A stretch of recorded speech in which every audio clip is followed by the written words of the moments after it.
తెల్లవారుజాము మంచులో పల్లెటూరంతా ముసుగుతన్ని నిద్రపోతోంది.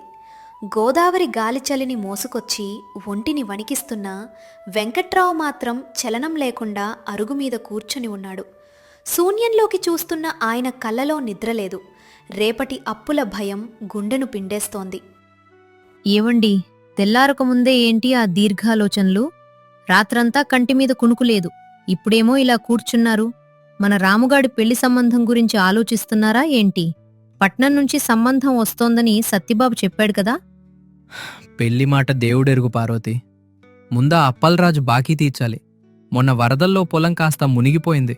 పెట్టిన పెట్టుబడి కూడా రాలేదు సరికదా. పీకల దాకా బాకీలో మునిగిపోయాం. అప్పలరాజేమో గడువు దాటిపోయింది, వడ్డీ మీద వడ్డీ పెరిగి పుట్టెడవుతోంది అని రోజూ కబుర్లు పంపుతున్నాడు. ఆ సూరిగాడు ముఖం చూస్తుంటేనే భయమేస్తోంది. వాడు వచ్చాడంటే అప్పలరాజు పిలుస్తున్నాడని అర్థం. ఆ అప్పలరాజుకి అసలు కనికరం లేదండి. ఊరంతా వాడు పిసినిగొట్టు అని మొత్తుకుంటారు. మన దగ్గర ఉన్న ఆ కాస్త నగలమ్మేసి బాకీ తీర్చేద్దాం రండి. మనశ్శాంతి ముఖ్యం కదా. ఆ గొలుసు గాజులు పోతే పోయాయి, మీ గౌరవమైన దక్కుతుంది కదా. వద్దే పార్వతి, ఆ నగలు నీ పుట్టింటి గుర్తు. నీ కళ్ళ ముందు నా కష్టం పోయినా పర్లేదు కాని నీ సొమ్ము ముట్టుకుంటే నా ప్రాణం పోయినట్టే. రేపు పొద్దున అప్పలరాజు దగ్గరికి వెళ్ళి కాస్త గడువు అడుగుతాను. మనిషి కఠినంగా ఉన్నా మన పాత స్నేహం గుర్తుండి ఏదైనా వెసులుబాటిస్తాడేమో చూడాలి. వాడు నా చిన్నప్పటి దోస్తు కదా. దోస్తులా? వాడికి డబ్బు తప్ప ఎవ్వరూ దోస్తులు కారండి. ఆ సూరిగాడు నిన్న సంతలో కనిపిస్తే అన్నాడు, వెంకట్రావు బాబాయిని కనిపెట్టుకుని ఉండమని మా అయ్యా చెప్పాడు అని. అంటే వాడేదో ప్లాన్లో ఉన్నాడనే కదా అర్థం. నువ్వు చెప్పేది నిజమే కావచ్చు పార్వతి, కాని ఆశ చావదు కదా. రేపు పొద్దున్నే ఆడి గడప తొక్కి నోరు తెరిచి అడిగి చూస్తాను. ఆడికి కాస్తంత కనికడం మిగిలి ఉంటే మన రాత మారుద్ది. లేదంటే ఆ పైన ఉన్నోడు ఏది రాసిపెడితే అది జరుగుద్ది. నువ్వు వెళ్ళి కాఫీ గ్లాస్ పట్టుకెళ్ళు. తెల్లారింది, పనిలోకి వెళ్ళాలి. ఎండ చురుక్కుమంటోంది. వెంకట్రావు తన స్నేహితుడు సత్తిబాబుతో కలిసి రచ్చబండ దగ్గర కూర్చునున్నాడు. సత్తిబాబు తన గొడుగును పక్కన పెట్టి వెంకట్రావు బాధ వింటున్నాడు. ఏరా వెంకట్రావు, ఎందుకలా ముఖం వేలాడేశావు? అప్పలరాజు బాకీ గురించేనా ఇదంతా? ఇంకేముంటుంది సత్తిబాబు, 10,000 అప్పు చేస్తే ఇప్పుడది కాస్త వడ్డీతో కలిపి 20,000 అంటున్నాడు. అంత డబ్బు నేనెక్కడ్నుంచి తేవాలి? పొలం పత్రాలు వాడి దగ్గరే ఉన్నాయి. అది పోతే నేను ఏ గోదావరిలో దూకాలో నాకే తెలియడం లేదు. ఆ అప్పలరాజుగాడికి అంత ఆశ పనికిరాదురా. వాడు అప్పులిచ్చి ఊర్లో సగం మంది పొలాలు తన పేరు మీద రాయించుకున్నాడు. వాడు మన ఊరికి పట్టిన పీడలాంటివాడు.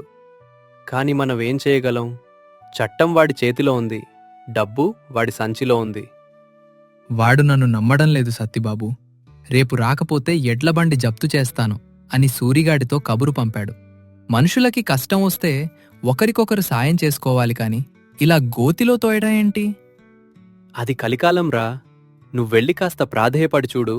లేదంటే ఊర్లో పెద్ద మనుషుల్ని పిలుద్దాం. కాని వాడు ఎవరి మాట వినడే.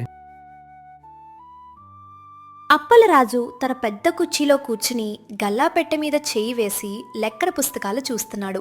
సూరిబాబు పక్కనే నిలబడి విసనకరతో విసురుతున్నాడు. అప్పలరాజు కళ్ళద్దాల మధ్య నుంచి లెక్కలను నిశితంగా పరిశీలిస్తున్నాడు.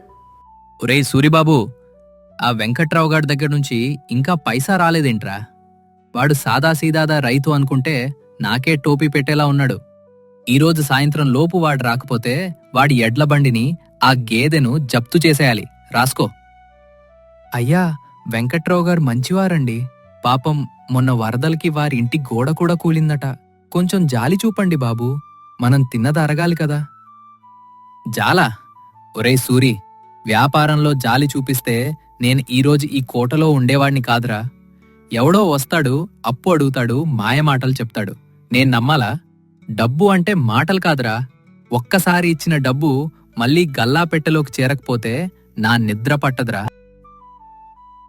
అంతలో వెంకట్రావు వణుకుతూ లోపలికొచ్చాడు. ముఖమంతా పాలిపోయింది. అప్పలరాజు గారు, నమస్కారం అండి. బావున్నారా? రావోయ్ వెంకట్రావు, నీకోసమే మాట్లాడుకుంటున్నాం. ఏంటి, బాకీ తీర్చడానికొచ్చావా లేక కొత్త అబద్ధం చెప్పడానికొచ్చావా? నీ గడువు నిన్నటితోనే ముగిసింది తెలుసా? క్యాలెండర్లో తేదీలు చూస్తున్నావా లేదా? తెలుసండి, కాని వరదలు మా బతుకుల్ని మార్చేశాయి. ఈ ఒక్కసారికి కనికరించండి. వచ్చే కోతకి పైసాతో సహా చెల్లిస్తాను. మీ రుణం తీర్చుకుంటాను. కావాలంటే కాగితం మీద రాసిస్తాను. కోత వరకు ఆగడానికి నేనేం నీ చుట్టాన్ని కాదోయ్. నాకు కావాల్సింది డబ్బు, నోట్ల కట్టలు. రేపు ఉదయంలోపు నా టేబుల్ మీద ఆ బాకీ మొత్తం ఉండాలి. లేదంటే నీ పొలం కాగితాలు నా దగ్గరే ఉండిపోతాయి. ఆ పొలం సాగు నేనే చేసుకుంటాను. జాగ్రత్త. వెంకట్రావు కుంగిపోయి కళ్ళనీళ్లు తుడుచుకుంటూ నడుస్తున్నాడు.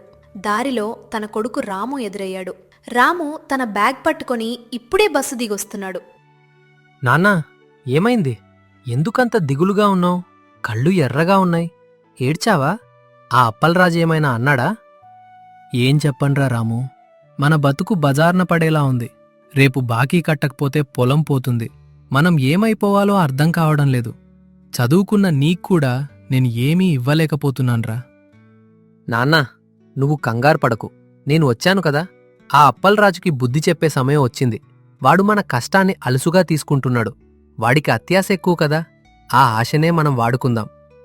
వద్దురా రాము, వాడు గడుసువాడు. మనల్ని జైలుకు పంపినా పంపుతాడు. వాడు ఊర్లో పెద్ద మనిషి. భయం వద్దు నాన్న. రేపొద్దునే నువ్వు ఒక పనిచేయాలి. మన దొడ్లో ఉన్న పాత మట్టికుండ తీసుకో. అందులో నిండా రాళ్ళు వేయి.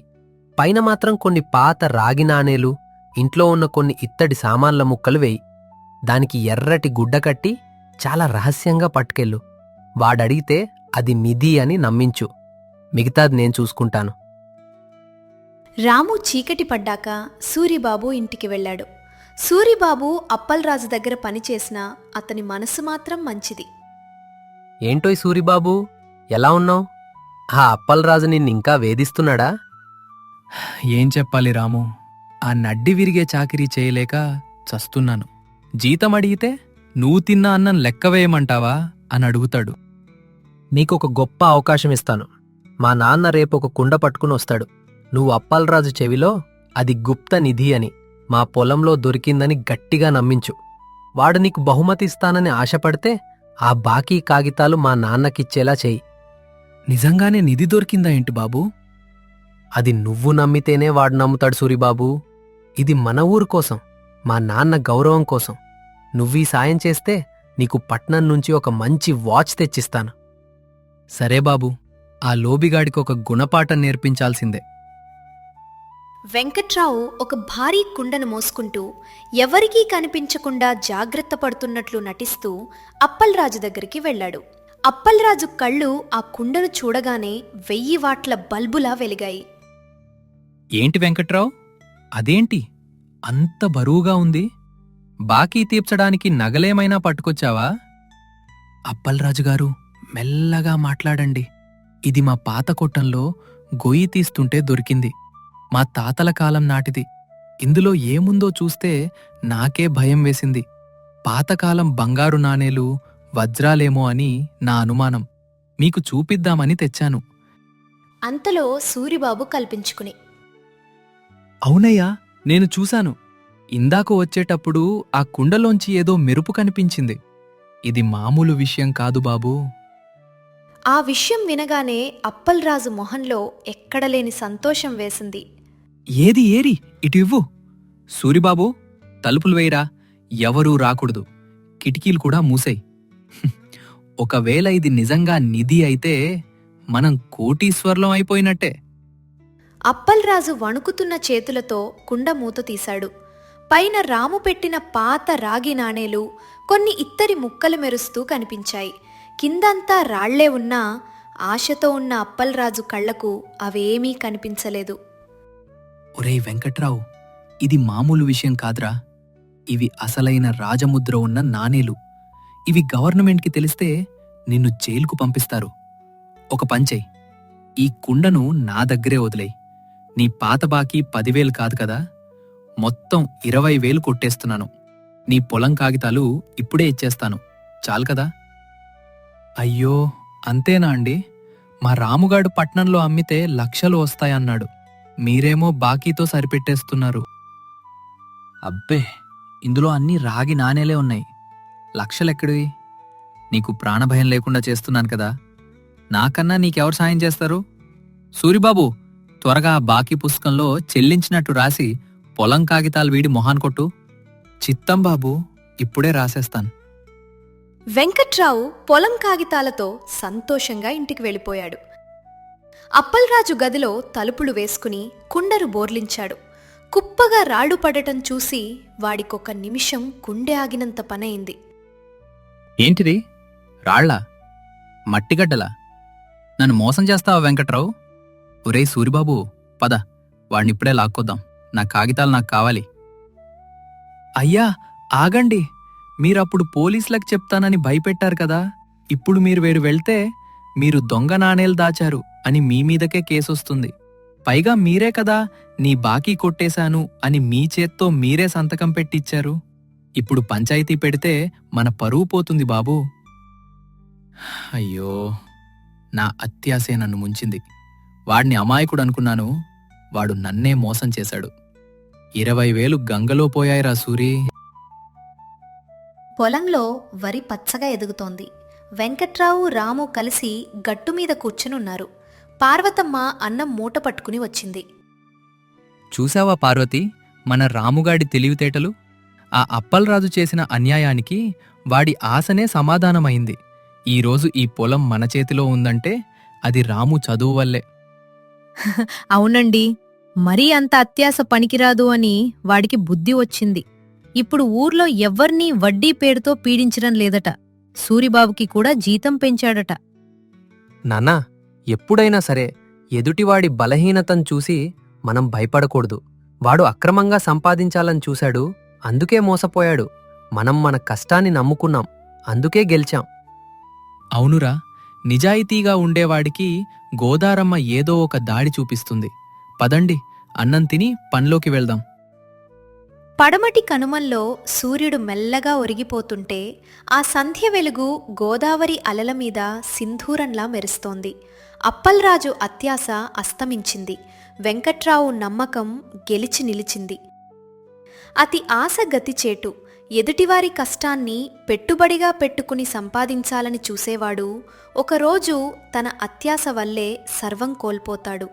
తెలివితేటలు మరియు నిజాయితీ తోడైతే ఎలాంటి ఆపదనైనా అధిగమించవచ్చు. ఈ కథ మీకు నచ్చినట్లయితే మీ విలువైన అభిప్రాయాన్ని కామెంట్ రూపంలో మాకు తెలియచేయండి.